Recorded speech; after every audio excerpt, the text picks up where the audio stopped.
Levantamento realizado pela agência pública, com base na Lei de Acesso à Informação, analisou dados da Receita Federal e trouxe informações interessantes de uma consolidação feita até dezembro de 2019. 1.283 organizações religiosas deviam 460 milhões de reais ao governo. 23 delas deviam mais de 1 milhão cada. Dessas 23, todas eram igrejas. E a campeã era a Igreja da Graça do R.R. Soares, cuja dívida somava até ali 127 milhões de reais, seguida da Igreja Mundial do Valdomiro Santiago, 83 milhões, e da Associação Católica Vicente Pallotti, 61 milhões, provando que ecumenismo é algo possível até no calote.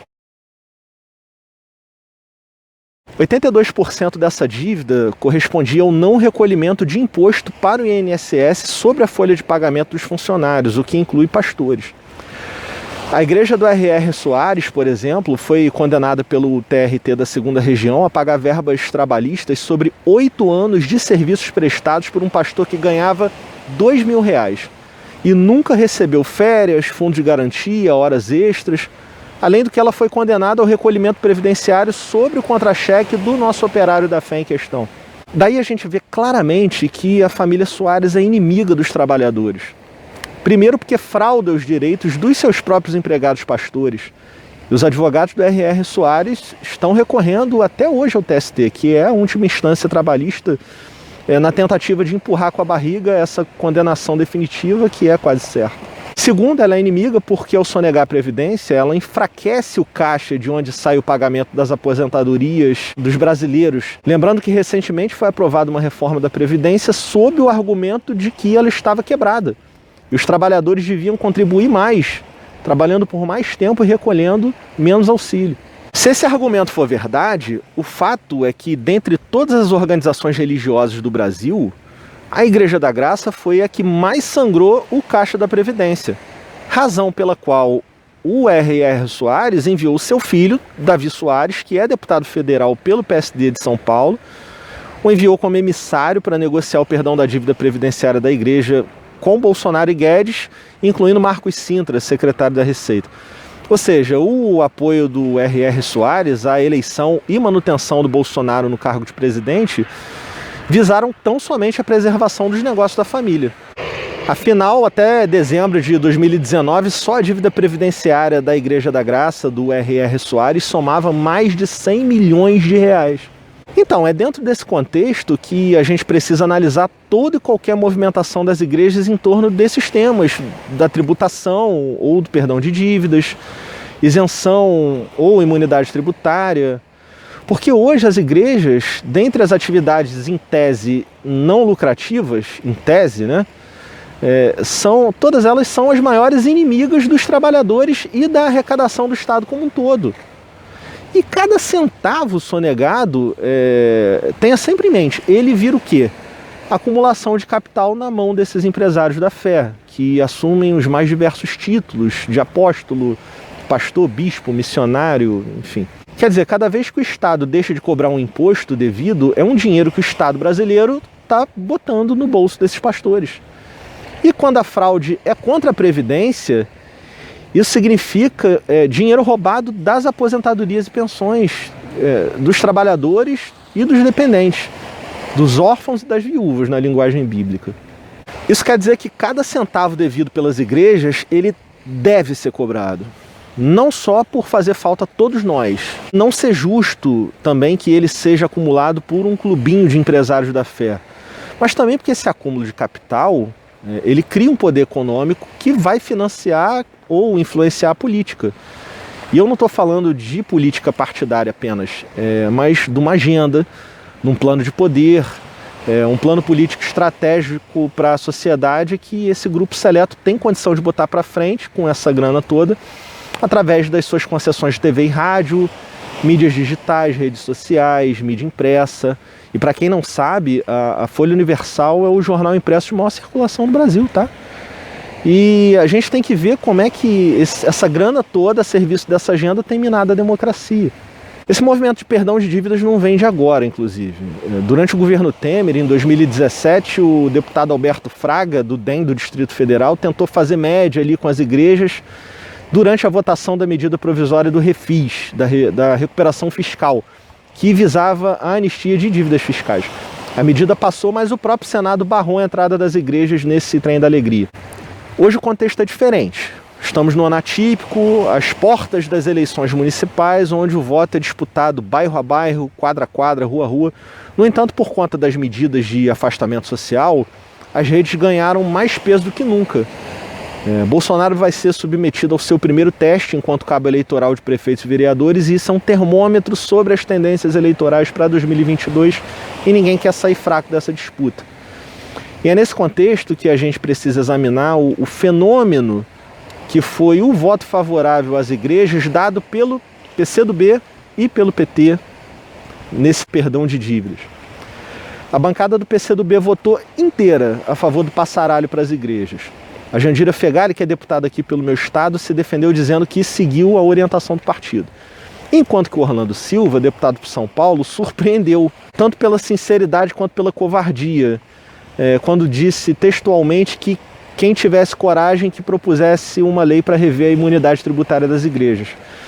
Bom, com isso ele mostra que não tem coragem para fazer esse enfrentamento político, nem compromisso com o ideário comunista do partido dele. O leninismo, ele nunca pregou a aniquilação das igrejas, muito pelo contrário. Ele sempre defendeu sua separação do Estado e que ela existisse na forma de associação.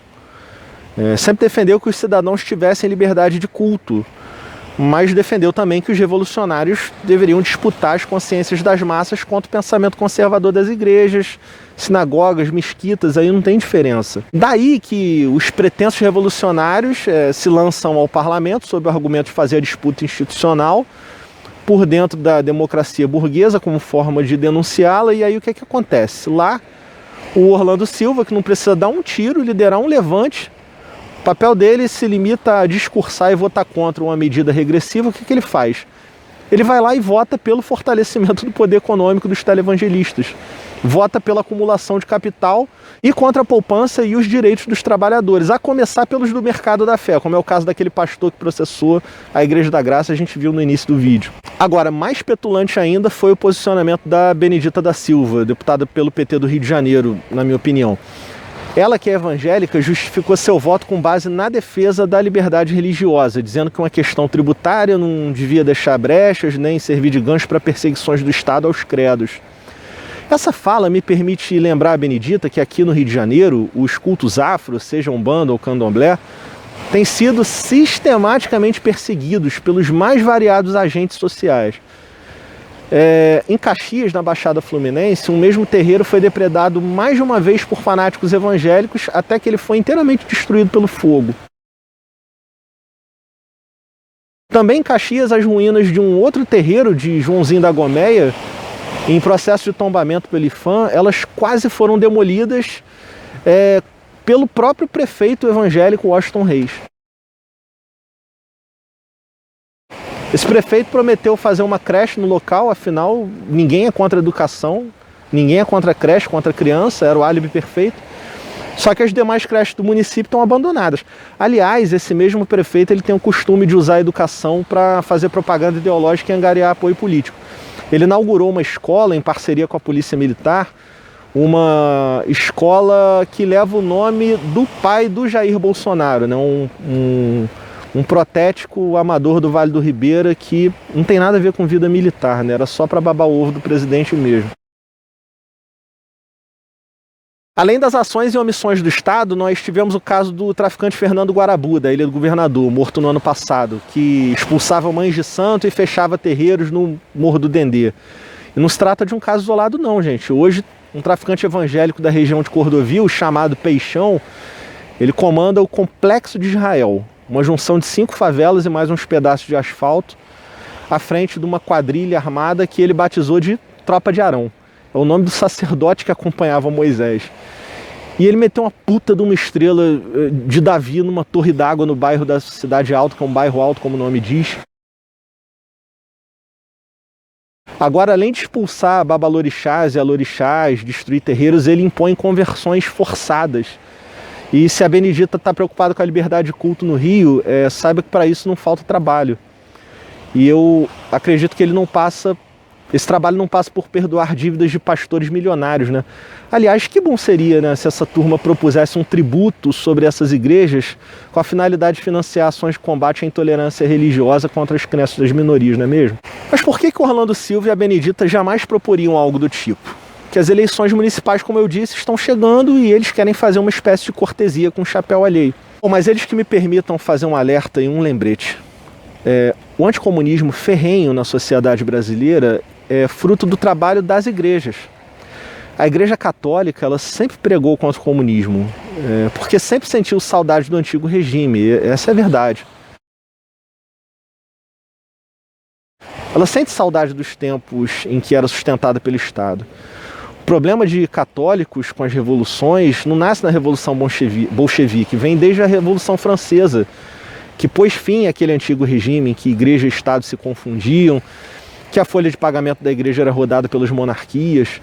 E como o socialismo veio para aprofundar conquistas que pararam lá atrás na Revolução Burguesa, já que a proposta do socialismo era avançar na agenda revolucionária de 1789, para além da separação entre igreja e Estado, e disputar abertamente a consciência das massas a partir de uma concepção científica da sociedade contra a sacralização do antigo regime, é daí que vem o ranço católico no qual a igreja educou seus fiéis aí ao longo de quase 3 séculos.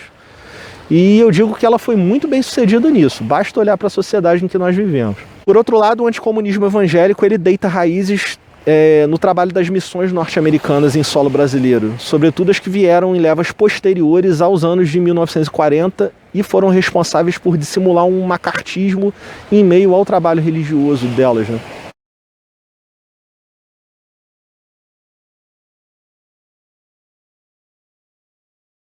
Dos anos 60, 70 ali em diante a coisa piorou porque o neopentecostalismo ele ganhou impulso a partir daí e ele sempre teve uma forte tendência de despolitização no sentido de negar raízes sociológicas da miséria, da desigualdade, da violência, do adoecimento coletivo, colocando tudo no plano da batalha espiritual e transformando a sede de transformação social que as pessoas têm em adesão ao plano de poder dessas igrejas que sempre visaram o domínio político para a implantação de uma pauta moral conservadora, que intensifica o poder do pânico moral, que é utilizável como mecanismo de mobilização dessas massas e como tudo isso, né, realimenta a política deles. Basta ver novamente a sociedade em que a gente está vivendo.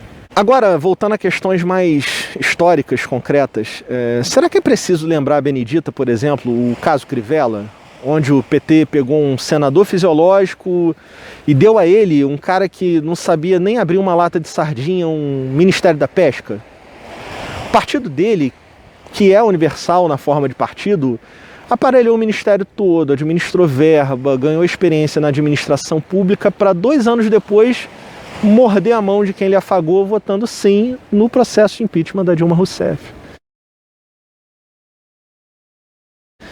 Será que a Benedita não aprendeu com a inteligência do partido dela que não se deve dar asa aos políticos evangélicos? Porque o fechamento deles é com poder. É com poder em primeiro lugar, mas, se possível, com um poder da direita e extrema-direita. Será que ela não sabe que pastores vão se relacionar com políticos de esquerda num horizonte de conciliação ali, assim, tão somente na medida em que isso lhe renda visibilidade e prestígio nas suas comunidades, ali ao serem vistos entre os principais da nação? Será que ela não enxerga que essa relação ela vai sempre ser rompida na primeira oportunidade em que for viável para esses pastores girarem à direita? E aqui eu digo para a Benedita e para todo mundo. Se tem uma galera que sabe dissimular suas posições e seus pensamentos, são os pastores e as pastoras em geral. Me desculpem, eu sei que tem exceções, mas eu estou falando do geral, não estou falando das exceções. Tem uma minoria que sofre mentalmente e acaba adoecendo e muitas vezes se matando por não poder ser quem é, por não poder viver a própria natureza. Enquanto na outra ponta mora lá uma minoria que se insurge contra as estruturas religiosas e acaba sendo tratorada pela instituição igreja, como foi o caso de um Rubem Alves, por exemplo. Já a maioria, para manter o ganha-pão, manter alguns privilégios e galgar cargos nas estruturas eclesiásticas, tem uma maioria que aprende a engolir sapos e muitas das vezes fingem ser pessoas que não são, como uma tática de sobrevivência. E, na minha visão, isso vai forjando um caráter maleável, ao ponto de termos aí um pastor Everaldo, da Assembleia de Deus, por exemplo, que hoje está na cadeia, que passou a posteridade em fotos ao lado de Lula, Dilma, Benedita.